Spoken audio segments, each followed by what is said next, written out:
Salut à tous, j'espère que vous allez bien. Aujourd'hui on se retrouve pour notre première vidéo sur notre chaîne YouTube avec Mika. Et aujourd'hui c'est un jour assez spécial parce qu'on est ici au Lila pour vous présenter la Lilas Cup, un tournoi prestigieux avec des équipes de renom et un niveau assez élevé. Dans la vidéo ça va être incroyable. Il va y avoir les interviews de joueurs, des interviews des coachs. On va aussi voir des moments incroyables où les petits ils vont se donner. Vous allez voir, il y a une intensité qui est énorme et franchement ça vaut le coup.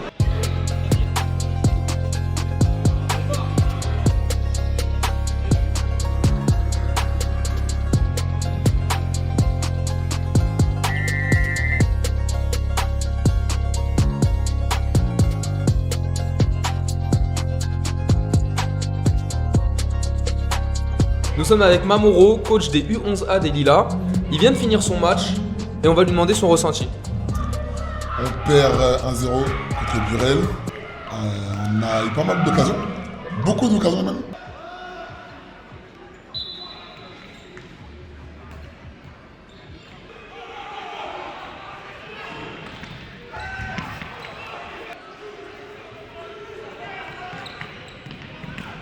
On n'a pas été bon devant le but tout simplement. Et ben ils ont une situation, un but.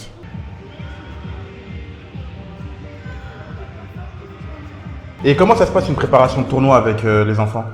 Moi, pour ma part, moi je ne suis pas fan de la salle, mais je le fais.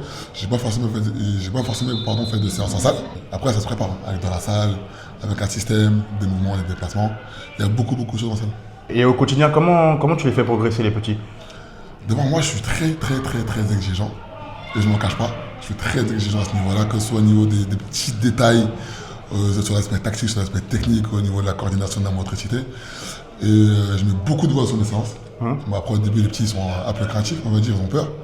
Mais c'est pas une peur du coach, c'est peur de mal faire et peur de me décevoir.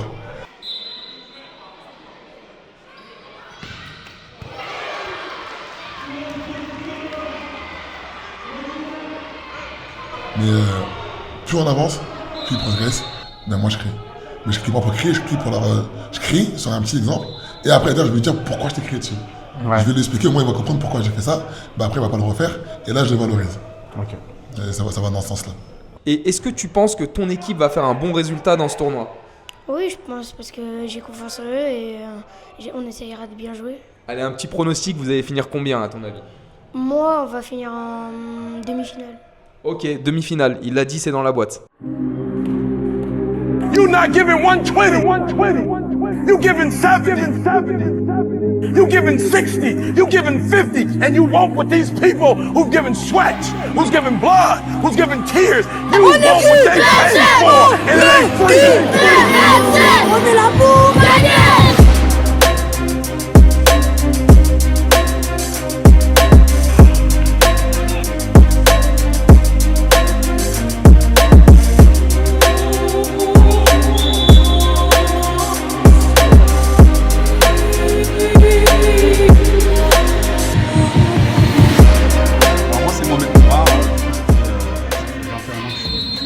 Éducateur. Le but c'est déjà d'être intègre, de montrer, d'éduquer les enfants et de leur montrer les meilleures choses possibles, les bons comportements, les bonnes attitudes et voilà, et le football bien sûr, tout ce qu'on sait faire un minimum, on va essayer de leur montrer un peu quoi. Aujourd'hui, comment on fait pour qu'un joueur il puisse se développer correctement et potentiellement peut-être être un jour professionnel? On n'a pas franchement la clé du secret, mais en fait le problème c'est que aujourd'hui, il y a deux types d'éducateurs. Tu as l'éducateur qui va rider un peu son équipe et qui va donner un maximum de consignes. Et tu as les éducateurs qui laissent un peu faire. Moi, je suis un peu dans ce délire-là où je laisse faire, j'essaye de corriger bien sûr et d'indiquer la bonne voie, mais je laisse un maximum de confiance aux petits pour qu'ils puissent s'exprimer un maximum. Et voilà, si tu gagnes, tu gagnes pas, tant pis. Mais je pense que c'est la bonne voie à prendre pour développer un maximum un jour. On est actuellement avec un joueur du Racing Colombe. Comment est-ce que tu t'appelles? Bonjour, je m'appelle Michel Loissé, j'ai 10 ans et je joue au Racing Club de France. Tu joues quel poste? Je joue milieu, central. Ok. Est-ce que tu fais du foot à 8 à côté? Oui. Ok, et parmi le futsal et le foot à 8, lequel tu préfères parmi les deux? Le foot à 8. Pourquoi?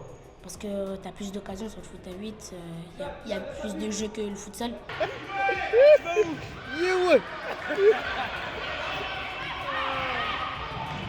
Vous êtes sur une victoire, une défaite. Et comment tu sens ton équipe dans ce tournoi? Comment vous êtes senti dans ces deux matchs? C'est senti bien, même si le deuxième match, on n'a pas bien joué. On a donné trop d'occasions à l'adversaire et ils étaient contrés, donc ils ont marqué tous les buts. Mais je me sens bien quand même, je pense qu'on va gagner. Et au niveau des autres équipes, tu as pu voir un petit peu comment elles jouent, même quand tu ne jouais pas et que les autres jouaient.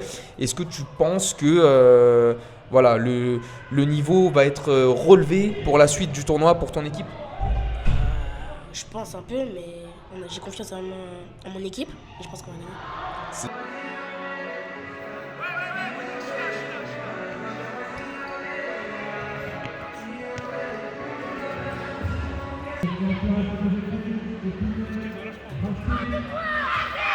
On est avec un jeune joueur d'Épinay maintenant. Présente-toi. Bonjour, je m'appelle Tidjane, je suis à Épinay, j'ai 10 ans.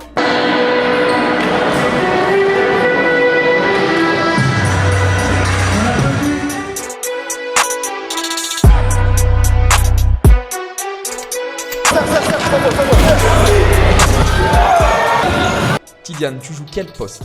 Je suis défenseur. Défenseur. Est-ce que tu fais du foot à 8 à côté? Oui. Ok. Lequel tu préfères parmi les deux, en futsal et foot à 8? Foot à 8 Pourquoi?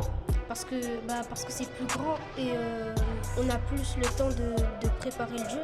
Vous êtes sur 2 matchs, 2 victoires. Parle-moi de ces 2 matchs. Le premier match contre les Lilas, j'avais joué contre mon ancien coach, enfin l'ancien coach de mon grand frère. Ok.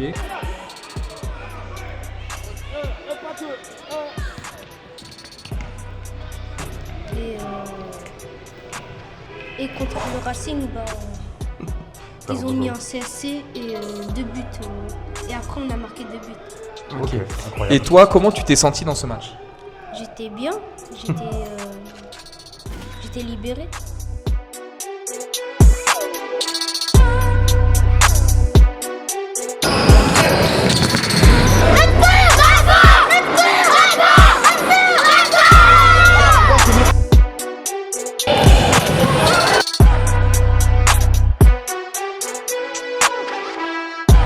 Nous sommes avec un jeune joueur du FC Massy 91. Je te laisse te présenter.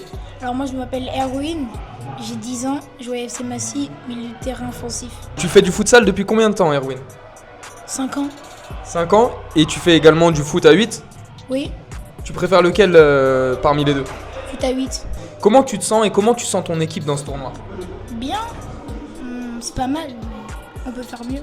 Et au niveau des autres équipes, est-ce que tu as repéré une équipe contre qui voilà, tu aimerais jouer, tu aimerais gagner? Espérance et Joinville. Et pour toi, c'est qui les plus chauds du tournoi? Nous, Ah ok.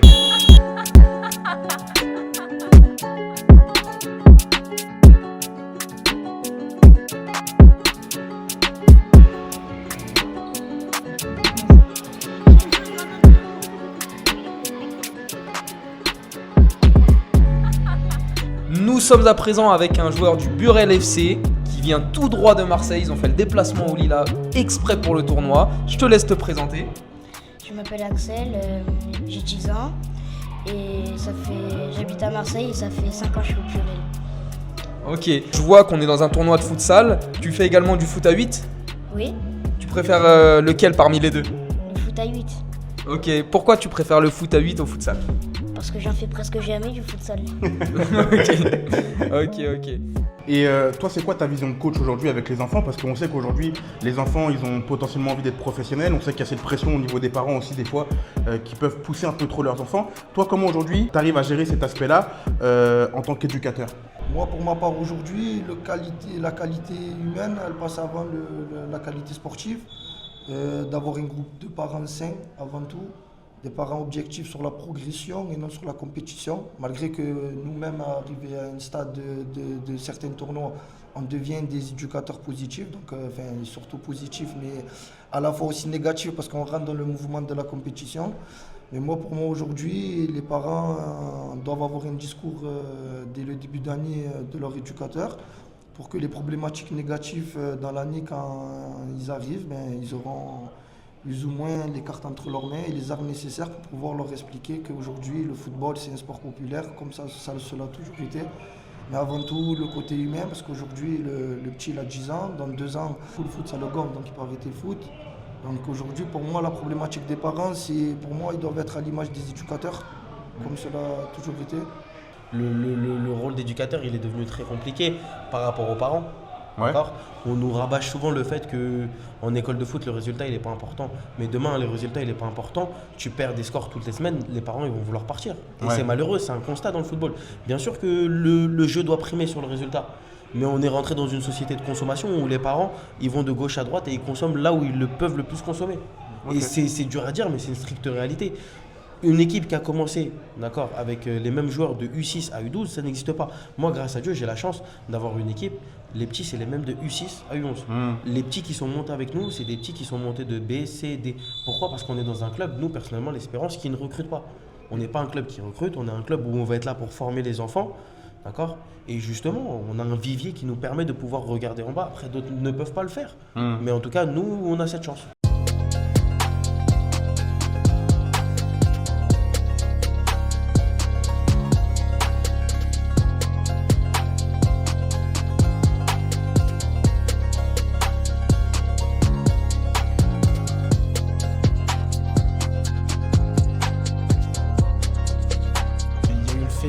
Mbappé.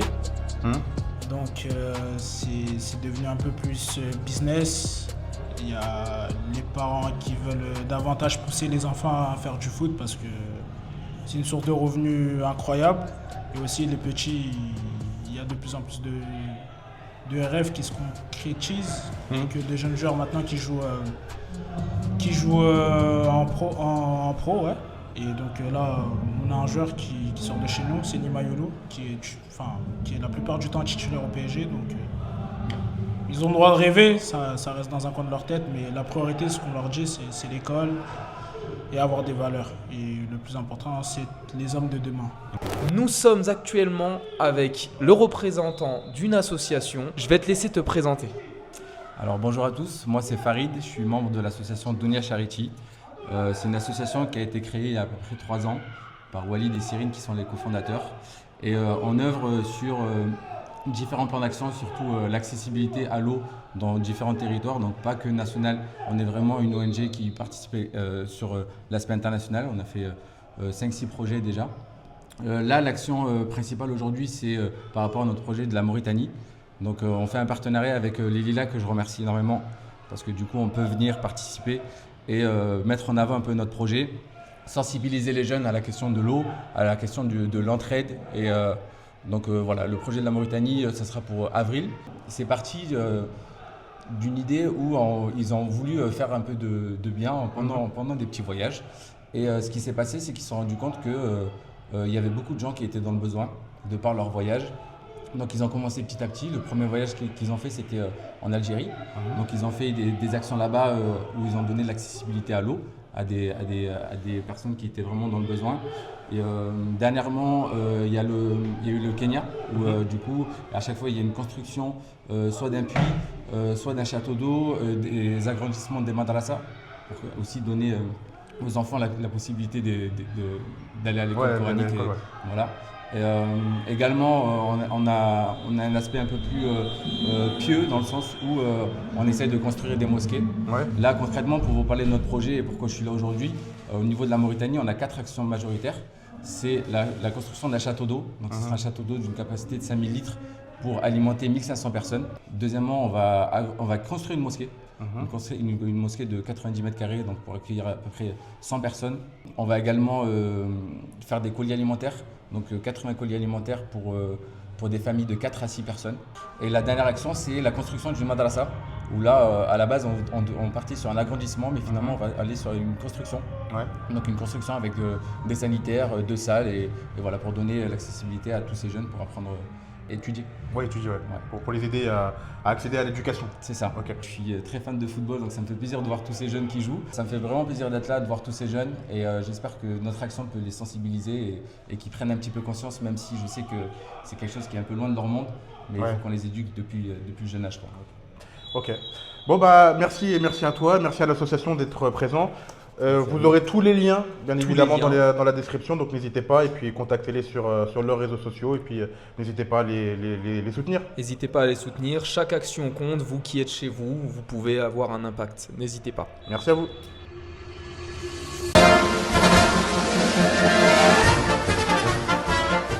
Vu que tu viens de Marseille, qu'est-ce que tu penses d'Aubameyang sur son dernier match? Bah, il a été bon, il a mis son doublé, mais première mi-temps, je trouve que ça n'a pas été trop ça. J'étais au Vélodrome. Est-ce que tu as vu le dernier but de Cristiano Ronaldo?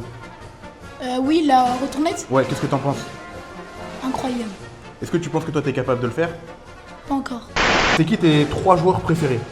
Nuno Mendes, Ouais, Mbappé ouais, et Bellingham. ok. La MSN. Messi, Neymar, Suarez. Pour toi, c'est quoi le poste le plus facile au football? Gardien. Ok. Et pour toi, c'est quoi le plus beau but de Messi? Il a mélangé Boateng. Ah ouais? Ah ouais? Bayern, Barça, Ok. Bayern, ouais. Ok. Pour toi, c'est quoi le plus beau but que t'aies jamais vu de toute ta vie? Zizou, Ligue des Champions, Leverkusen. Ok. Et Hamden Park. C'était trop beau ce but. dernière question, après on t'embête plus. Combien ça fait la moitié de 30 plus 30? Ah, je sais pas moi. C'est dur ça. Ça fait 30. Ah, moi, je suis vraiment.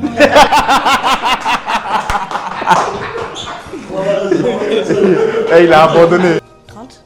Combien ça fait la moitié de 30 plus 30? 30.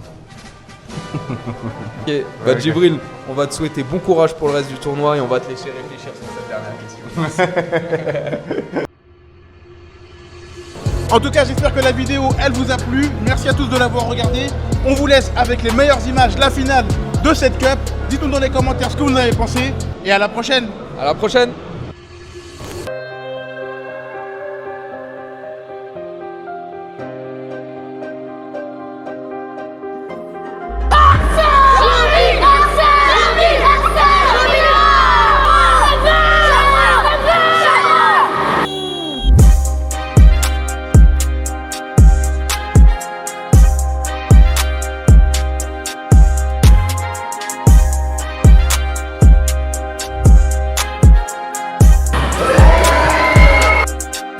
Vous allez finir à laquelle place, à ton avis?